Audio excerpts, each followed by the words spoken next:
In today's video, I want to talk about tube amps. Tube amps. And I tell you right now, this is not going to be popular with a lot of people. A lot of people are going to be pissed off. But in this video, I want to talk about why I think it is time to sell your tube amps.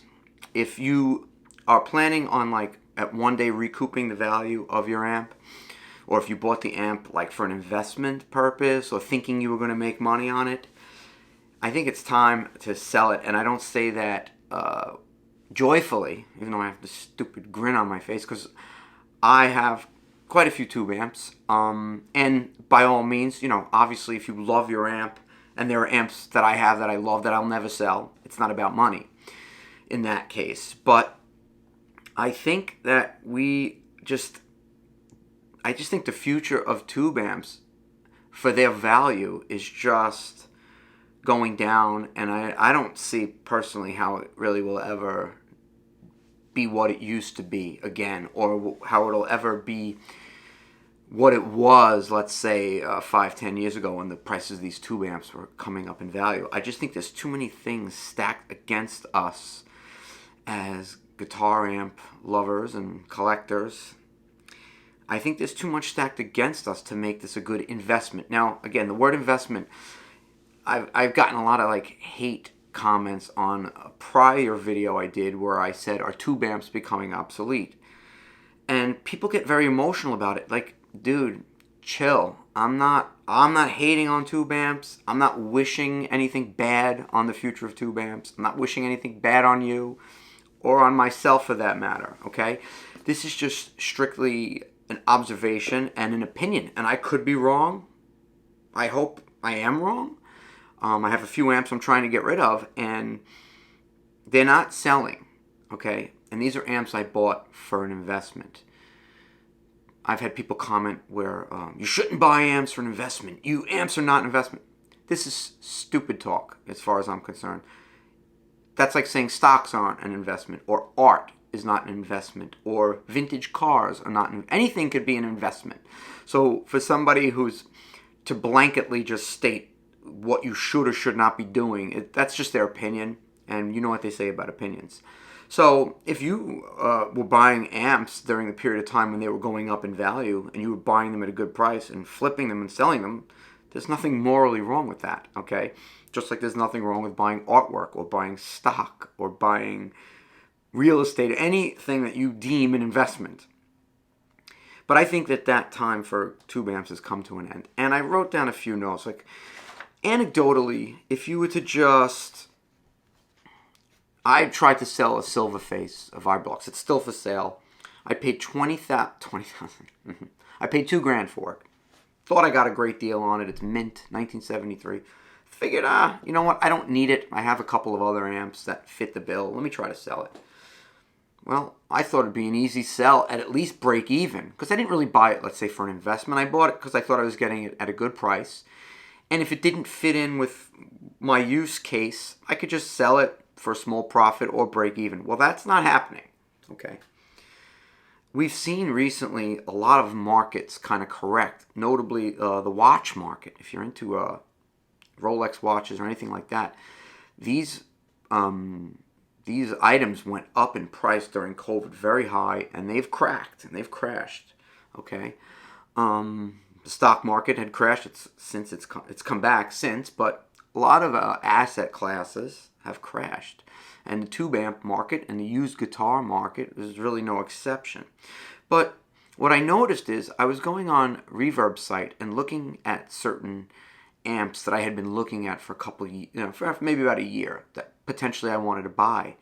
And what I noticed is that these amps are still on the site for sale a year later. Prices have come down. They're still for sale. That tells you a lot. I think that is something that's just evidence that we are in a different situation now, where this tube amp market is not going to just come back. Okay? The other thing, the obvious thing, is we know that there are digital amps that are cheaper, lighter, easier to maintain, that sound, from what people say, almost just as good or just as good. I can't say that. I don't have enough experience with them. I play my Princetons and my Vibraluxes and my Deluxes. This is what I like, and they're vintage, and they sound incredible. Okay, and little footnote here, and I will say at the end of this video what I think the silver lining is here, in case that's not already obvious to you, but put a pin in that one. But there are alternatives to the amps that we, us old people, have used, and they're not bad alternatives. Okay, you got to remember something: the younger kids of today, they don't know any different necessarily as far as what an amp is supposed to be. Okay, and if you imagine when we were young, I'm speaking to the audience as if everyone is my age or older, but imagine when we were young, if we had the option to buy something that was way, way cheaper and it did just as good a job, we wouldn't know any better. Okay, we wouldn't know about the stacks of Marshall stacks and big giant Fender twins, things like that. Which brings me to my next point. Let's take the Fender Twin, for example. A big 212, heavy, powerful amp. Nowadays, a lot of these venues are downsizing. They're scaled down. Who's carrying an amp that big to a venue where you can't even play at full volume? If you do, you're going to get booted out of the place. So an amp like if you own a vintage Twin, I think that's it. If you want to sell it because you don't want it anymore, you better sell it now.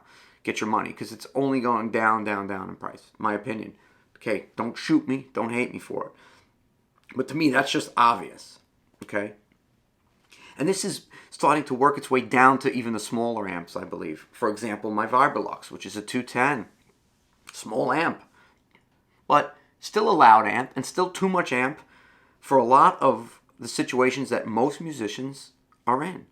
Again, I'm going to sound like a dated old guy here, but rock and roll, where are the bands? Like, maybe I'm not in the know, but there used to be so many bands out there playing, and there was so much of a demand for guitars and amps. There was, if you were a young kid growing up, there was bands all over the place. So you had like idols to look up to, and that made you want to get involved. Now that's a diminishing market. So how does that factor into rising prices on vintage tube amps or vintage instruments in general? To the mass market, I don't think that it does. Okay? And, the old dogs like me, and I'm not even that old, there's older people, believe it or not, there's older people than me, they're dying all the time, right? And there's less of us who are interested in this. Let's not mention the fact that tubes themselves are harder to get. Less manufacturers are making tubes because other devices don't use tubes anymore. Televisions don't use tubes, and radio equipment and stereo equipment doesn't use tubes anymore. So just the overall incentive for companies to be involved in that business has just come down. So how does that bode for the future of tube amps, right? I'll look over some of these notes here. So yeah, supply-demand. I mean, supply-demand is really what dictates the price of anything. Be it real estate, be it a stock, be it an amp, be it an instrument. And you've got more and more instruments being pumped out every year by these manufacturers and less players. I don't know. To me, that doesn't look like a winning situation. Okay?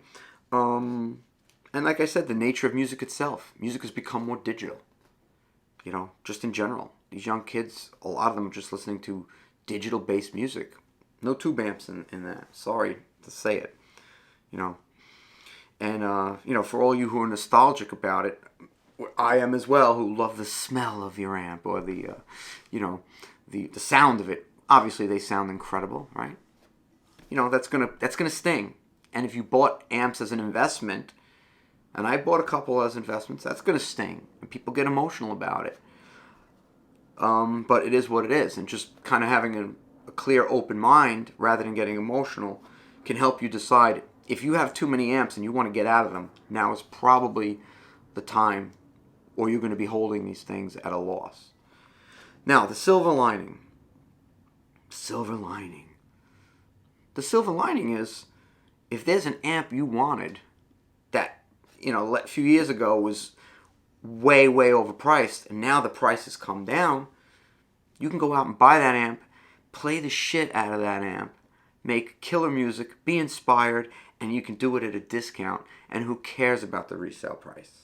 I have amps that I feel that way about that I would never sell anyway. No matter what you offered me for them, I'm keeping them because they're amps that I just love the sound of, and I haven't been able to replicate their sound elsewhere, okay? So that's my thought on the tube amp market and whether the tube amp market is going to crash. I think it already started to. I think it's going to continue. And again, don't shoot the messenger. I'm Frank Persico. I hope to see you in a future video. Have a great one, and I will see you soon. Bye-bye.